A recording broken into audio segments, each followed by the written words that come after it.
నీళ్ళు కూడా ఇలా ఫాస్ట్గా వెళ్తాయండి, వర్షం నీళ్ళు రోడ్డు మీద తాడేపల్లిలో రోడ్డు మీద నీళ్ళు కాలువలాగా వెళ్ళిపోతున్నాయి. తాడేపల్లి గుంటూరు జిల్లా. ఆ పక్కన కాయల బండి నాదేనండి. మామిడికాయలు పెట్టున్నాను. మామిడికాయలు వ్యాపారం చేస్తున్నాం. ఒక 5 రోజుల నుంచి బండి పెట్టున్నాం. ఆ తెలియసి బండి పెట్టామని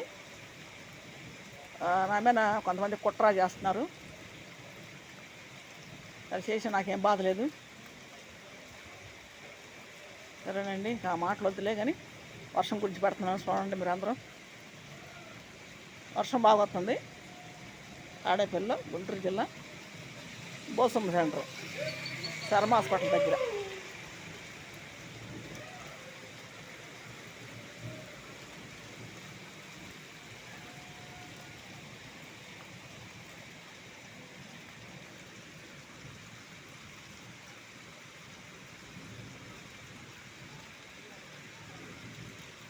కొంచెం గాలి తగ్గిందండి, వర్షం పడుతుంది, గాలి తగ్గింది.